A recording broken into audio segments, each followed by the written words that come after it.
For 4 years in the late 1950s, one television show taught America what a highway patrolman looked like.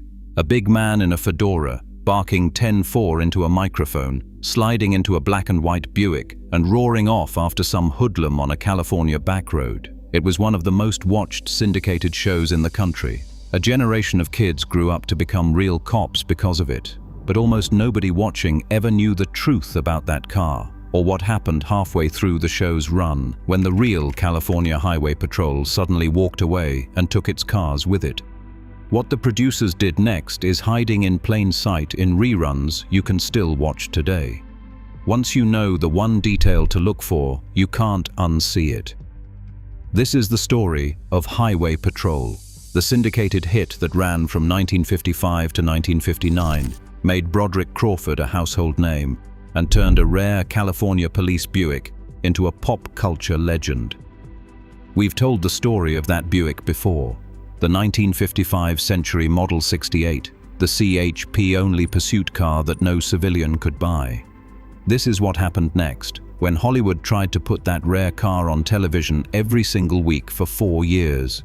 That turned out to be a problem, because the real California Highway Patrol only helped the show for so long, and when that help ended, the producers were left with a camera, a shooting schedule, and a growing problem they had to hide from millions of viewers. To see how they hid it, you have to know what to look for.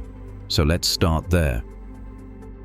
When Highway Patrol premiered in October 1955, its whole selling point was authenticity. This wasn't a fantasy cop show. The producers wanted it to feel like a documentary. Broderick Crawford played Chief Dan Matthews, and the show borrowed the texture of the real California Highway Patrol down to the smallest detail. The uniforms were copies of real CHP khakis, complete with the state seal and the Eureka motto, with only the word California removed. Matthews's radio call sign, 2150, was the actual unit number of the real CHP commissioner at the time, Bernard Caldwell. That obsession with realism is exactly why the cars matter so much, and it's exactly where the fakery begins. Here's what makes that obsession so ironic. Highway Patrol was cheap. Frederick Zeev, the syndication pioneer who made it, didn't originally expect the show to survive a single season. It was thrown together in a back corner of his production company to hit a deadline. Each half-hour episode was shot in about 3 days on a budget of $20,000 to $25,000, a fraction of what a network show cost. So the whole production was an exercise in looking more real than it could afford to be, and the tricks it used are wonderful. Television cameras of the era hated glare, so most productions dulled the paint on their cars and even removed the window glass to kill reflections. Highway Patrol was one of the first shows to leave the bright chrome and real glass in place because it looked more authentic, then simply rolled the driver's window down for close-ups. And to save money on location, according to one production account, the on-screen patrol cars did double duty as tow vehicles, hauling the crew's equipment trailers between setups. Look closely and you'll spot a trailer hitch on a highway patrol car, a police cruiser moonlighting as a moving truck. That was the show in a nutshell. A low-budget machine working overtime to look like the real thing. And nowhere did that matter more than the cars. In the show's early run, the California Highway Patrol actively helped the show. On a production counting every dollar, that was an enormous gift, so the CHP simply lent the production its own real patrol cars. But a real CHP car has real CHP markings, and the show couldn't broadcast those, so the production disguised them. They placed generic Highway Patrol logos over the real California Highway Patrol emblems on the doors. They taped studio prop license plates over the genuine E for exempt state plates. If you look closely at those early episodes today, and collectors have, you can sometimes catch a real CHP star briefly visible where the cover-up slips. So, from the very first season, the TV cop car you were watching was a real police car wearing a costume. That was the honest version. It was about to get much stranger. The star car of those early episodes was the one we've celebrated before, the 1955 Buick Century, specifically the two-door built for the CHP, a car never sold to the public. On screen, in black and white, it looked fast and purposeful, and it cemented the image of the Buick as the California police car in the minds of millions. Here's your first spotting tool, and remember it because it's about to matter.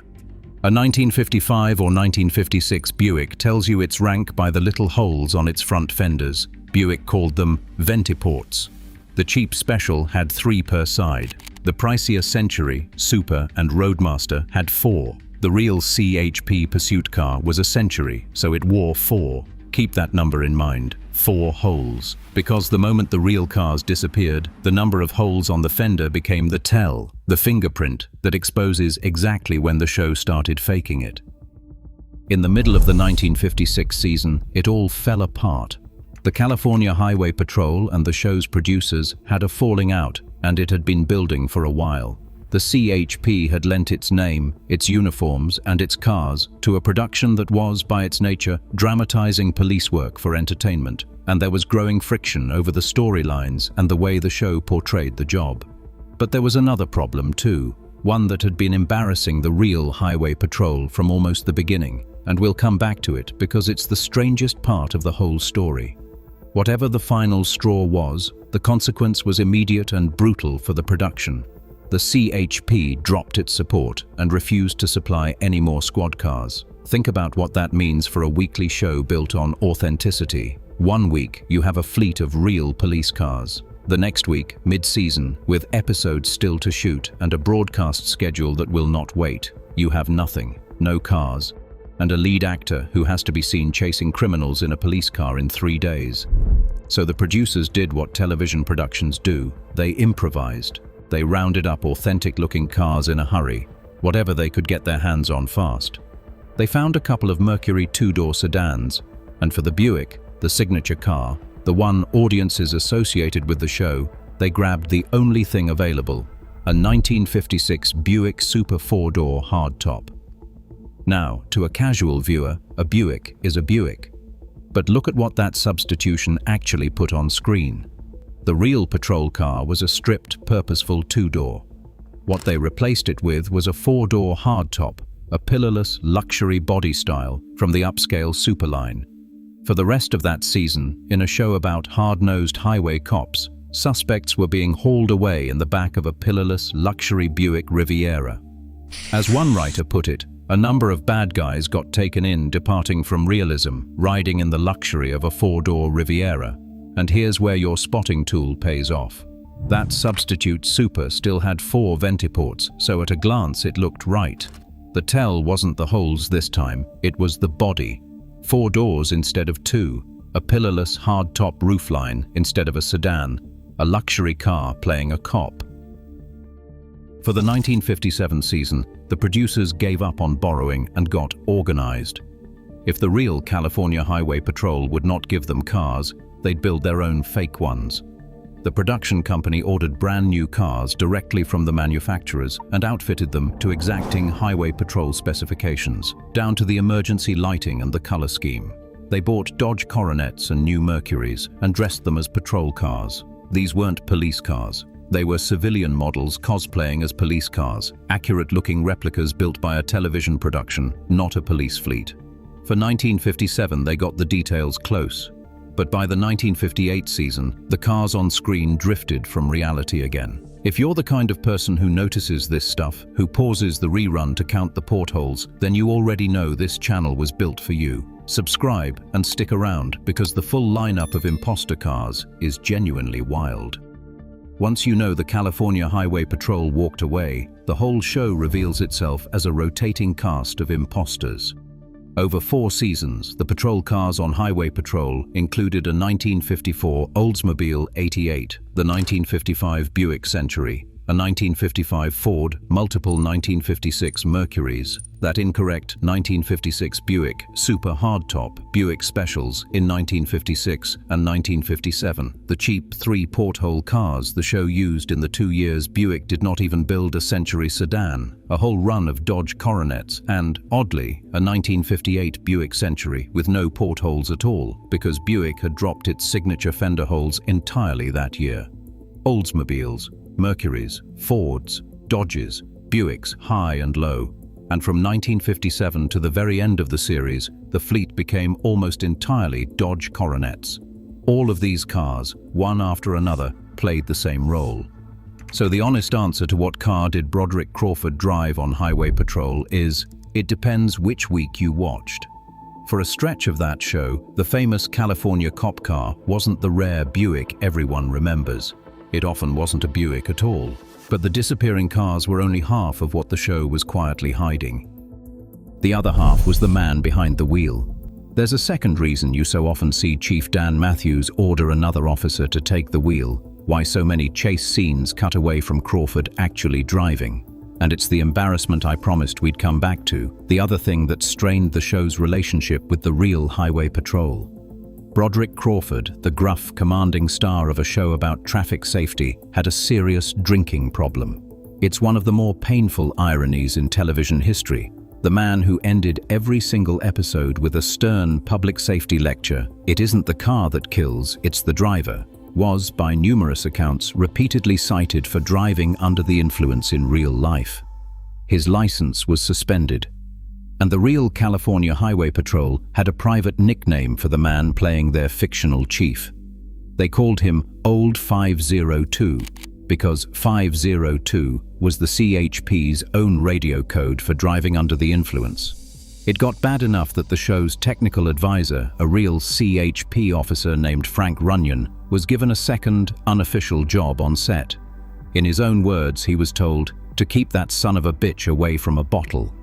Filming around the drinking was a genuine production challenge. Because Crawford's license was suspended, some scenes where he had to be seen driving were reportedly shot on private roads. In others, the script simply had him bark an order and hand the wheel to a co-star. The show's most authentic touch may have been accidental, a highway safety spokesman who, in real life, couldn't safely drive, and it was the real highway patrol that had to watch its own name attached to him. Put the two problems together and you get a strange picture of what Highway Patrol actually was. A show about the California Highway Patrol that the California Highway Patrol disowned, starring Old 502 himself as its incorruptible chief, filmed in fake police cars because the real ones had been taken away. And here's the part that matters. None of it hurt the show at all. Highway Patrol was one of the most successful syndicated programs in television history, dubbed into 17 languages, aired in 71 countries. It ran in reruns for decades, sometimes retitled 10-4. It sent real kids into real police careers. The illusion was more powerful than the reality it faked. The Buick that only cops could buy became famous not because of how many patrolled the highways, but because a low-budget TV show pointed a camera at it for a handful of episodes before losing access to it forever.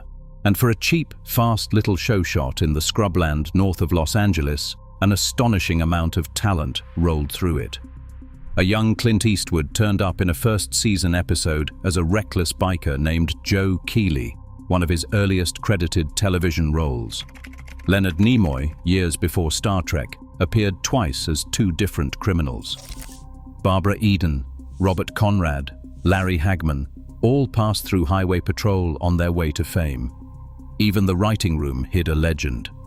One of the show's writers was a working Los Angeles police sergeant moonlighting on scripts, and because the LAPD required officers to get permission for a second job, he wrote several episodes under a fake name, Robert Wesley. His real name was Gene Roddenberry. A few years later, he'd create Star Trek. The most authentic cop on the entire production may have been the man writing under a pseudonym to hide it. So here's the real hidden history. We remember Highway Patrol as the show that immortalized the California Highway Patrol Buick. But the truth is almost the opposite. The show only had genuine access to those Buicks for about a season and a half. For most of its run, it was faking the very thing it's remembered for. That rare 4-porthole Century, the real California Highway Patrol-only pursuit car, flickers across the screen in the early episodes and then effectively vanishes, replaced by a parade of substitutes, a luxury super hardtop, cheap 3-hole specials, Mercurys, Oldsmobiles, and a small army of Dodges. The car that became a legend was, by most accounts, on the show less than the cars that impersonated it. And that tells you something bigger about how automotive legends are actually made. The 1955 Buick Century didn't become the iconic California cop car because tens of thousands of them patrolled the highways. Only about 270 were ever built. It became iconic because it looked right on television for a few crucial episodes, at the exact moment a nation was learning what a highway patrolman was supposed to look like. The reality was a couple hundred cars and a broadcast falling out. The legend was permanent. When you watch those reruns now, and you can, you're not watching a documentary about the California Highway Patrol. You're watching one real police car and a long line of imposters wearing its reputation. Count the portholes, watch the doors. Once you can see the seams, you can never unsee them, and the show gets even better for it. The 1955 Buick Century Model 68 was real, rare, purpose-built, California Highway Patrol only, genuinely the fastest American police car of its year. We have told that story, but the fame it carries was manufactured in a Hollywood editing room on a shoestring budget, with a rotating cast of stand-in cars and a leading man who could not always be filmed driving. That is not a knock on the car. It is a lesson in how legends work. The machine earns the reputation, but the camera decides whether anyone remembers it. The show itself ended in 1959, after 4 seasons and 156 episodes.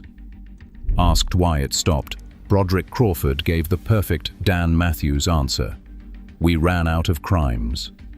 The truth was simpler. The punishing schedule of 2 shows a week had worn him down, and he wanted out. But the reruns never really stopped. For decades they played on, sometimes retitled 10-4. And in the opening of that rerun package, Dan Matthews swings his patrol car through a turn and calls it in, driving, fittingly, a Dodge. So next time you catch Broderick Crawford barking 10-4 and sliding into a black and white Buick, look closely at the fender. Count the holes. You might be looking at the real thing, or you might be looking at the imposter that made it famous.